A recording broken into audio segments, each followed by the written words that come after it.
Hey everybody, it's Trigger-Bar Philosopher. Welcome back out to the channel. Today we got a great episode. We're going to be getting back to some 357 SIG testing with some Speer Gold Dot, 125 grain jacketed hollow point. Should be a good time. Let's get to shooting.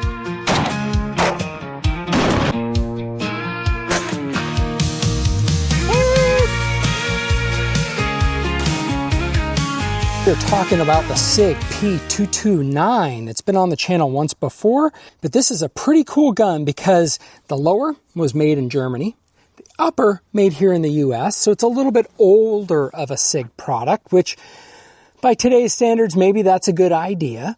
And it was originally chambered in 40 Smith & Wesson, but we have a 357 SIG barrel in it. It's got a 3.9-inch barrel, and that's the SIG P229. Again, I have a video kind of going over putting a red dot on this, getting it optic cut, so on and so forth in a previous video. Today we're going to be doing some ballistic testing. We haven't been testing the Speer Gold Dot in 357 SIG, so it's about time we do that.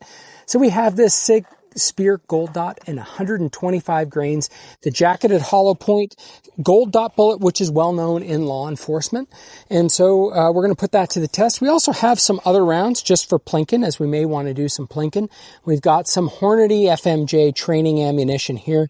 Now, 357 SIG, unfortunately, at times has fallen out of favor and popularity. It's not one of the cool guys, so to speak.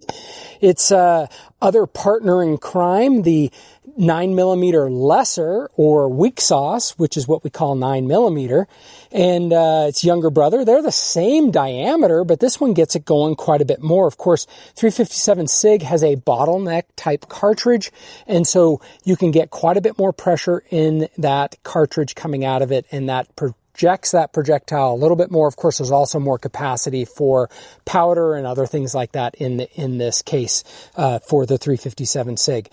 There is some internet debate, and I occasionally have debated with folks on this, that some say that 357 SIG is a derivation of 40 Smith & Wesson, and some say that it's a derivation of 10mm, and I have seen conflicting reports on the internet. Wikipedia lists it as the parent case as 10mm, but other sites list 40 Smith & Wesson. Everything that I have been able to see is that if you neck down a 40 Smith & Wesson case, the case will be just a little bit too short for 357 SIG. That's why I'm a believer that this is 10mm neck down to 9mm in 357. Here's a quick look at the bottleneck cartridge for 357 SIG.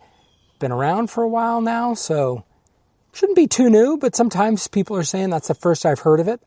I'll know some people actually buy 357 SIG on accident, meaning to buy 357 Magnum. I know, newer gun users, all that, but it happens. This is what we're going to be doing. We're going to be doing our typical testing. We've got our ballistic gelatin out. Our first shot is going to be into our contraption where we have 2 layers of denim, 2 layers of t-shirt, 2 inches of clear ballistic gel. Then we have some medium density fiberboard that acts a little bit like a rib simulation. There's going to be lots of people in the comments who disagree with how close it is to bone or not. But at this point, I've done quite a few different videos on this, and it's great to just be able to compare one round to the next, provide some type of harder barrier inside there to test if that hollow point is going to open or not. Of course, FBI testing puts plywood on the outside to see if it will open up after going through plywood. This is not to that same standard, but something that's interesting. And again, you can check out my other videos. It's also similar to what Gun Sam does. And so there's some consistency, at least across our 2 channels, and what you're looking at for the ballistic testing.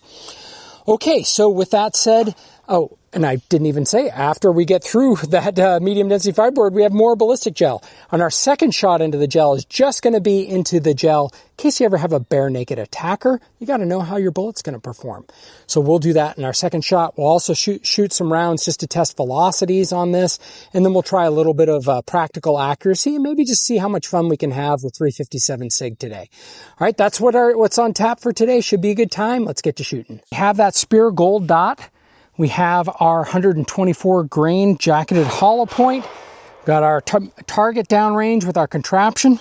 See if we can get this in the right spot. I'm going to turn on my slow motion video. And here we go. Let's go down, see what happened. So the chronograph says 1322. So the bullet right before it entered the target, 1322 feet per second.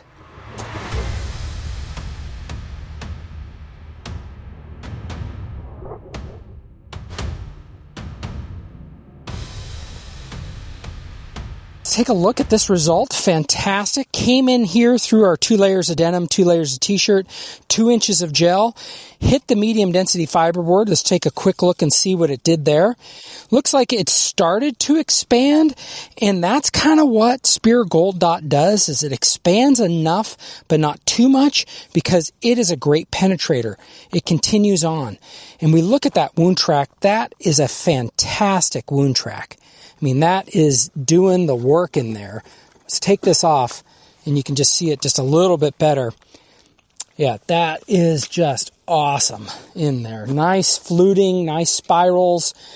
It's doing everything it should be doing, and got out to about the 20-inch mark. And of note, when a bullet passes between this interface, it actually, if this was one solid gel block, it probably could have gotten out to 22 or 23 inches. But anytime you have to pass through interfaces, either with organic gel or this clear ballistic gel, it takes more energy to pass through it. Now let's pop this out.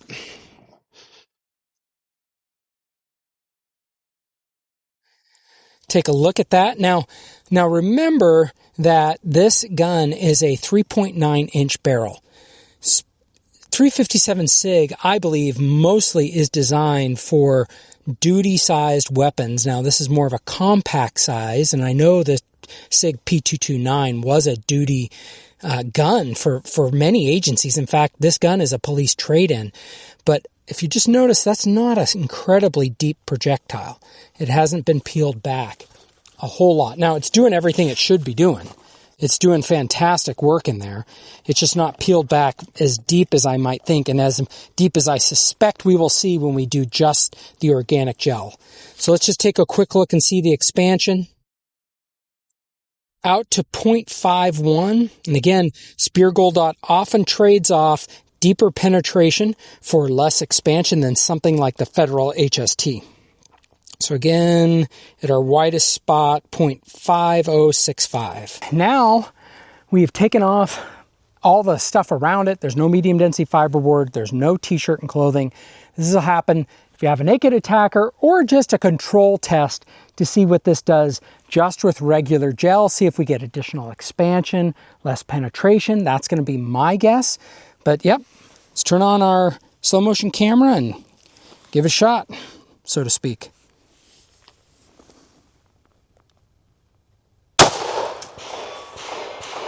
Okay, we got 1346.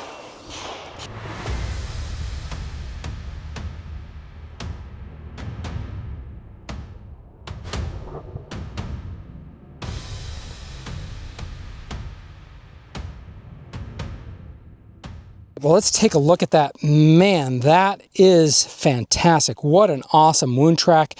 Again, you take off the t-shirt. I'm going to flop it so you can see it from that angle. I'm going to push it this way so that you can see the other 2 angles. You can just see it's just a little bit bigger going in there, especially in those first few inches.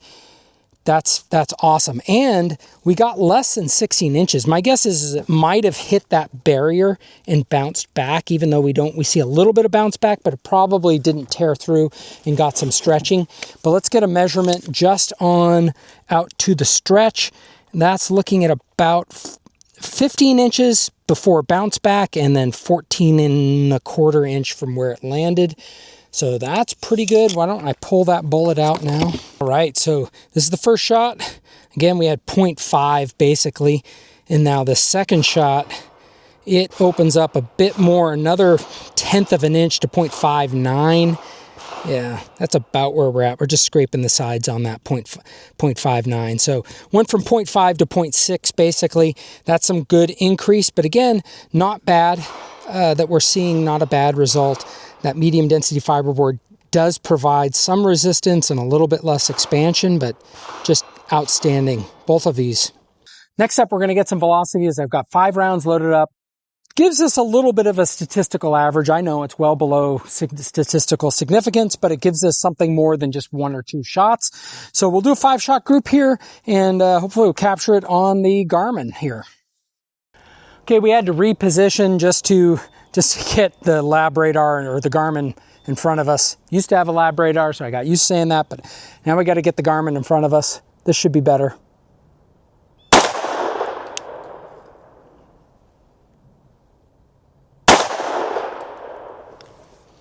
All right, well, we only captured 3 shots. Before our session summary, we have a min of 1362, an average of 1363, max of 1664. That's an extreme spread of 1.3 feet per second. It's a very small group. It's a very small average. I get that, but that's not bad. We did have some problems capturing this. We got it fixed at the end.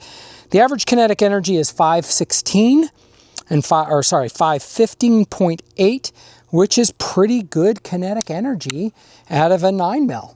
Now, it's 9mm Magnum. It's probably what they should have named this cartridge. Then might have caught on a little better, but it's getting pretty good. And this is why sometimes you hear folks say that 357 SIG can compare with 10mm. Now, I know some of you are going to say 500 kinetic energy is nothing like 10mm. Well, I've also shot 357 SIG loads that get me 700 kinetic energy foot-pounds. Remember, this is factory ammunition.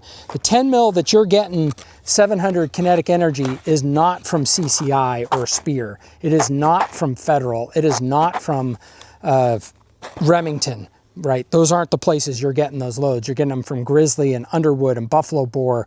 That's where you're getting those hot loads. You can go to those same places and you can get hot 357 SIG loads that get to compare with that. Okay, well, that's pretty good results there. Why don't we go down and see how accurate I can be with this handgun and with this ammunition. All right, well, we are back at 7 yards. We've got 5 rounds. Let's see how we can do. Now, yes, I know this isn't an accuracy test for it, but what I'm really trying to see is, do the rounds tumble? Do they keyhole? Do we get weird flyers as we're shooting these groups? That's what I'm trying to find out and what I'm trying to look for. Let's see what happens.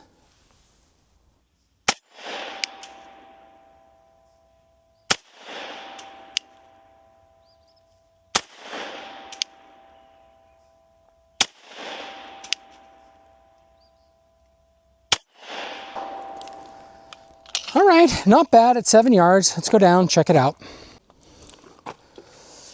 Okay, taking a look at this group, it's not bad. 1, 2, 3, 4, 5. That was a good going group, and then, yeah, I had to go ahead and drop one, and that's just the way it is, and that's what happens. But not bad shooting. Look, and all of these are going straight in through the paper. Nothing's keyholing. Nothing's too wild. Yes, that's me. Yeah, pretty good. All right, everybody, let's wrap things up. Today we had a fun time getting 357 SIG out from the back of the safe into the forefront where it belongs. We had our SIG P229. Now, sometimes you may see a gun on the channel and you may not see it, and one of 2 things that happen to it: gets put into use, staged for something in my home, which is actually the case with what's happened with this SIG P229, is that it is actually a gun that I have staged around in my house in case I need to get one pretty fast.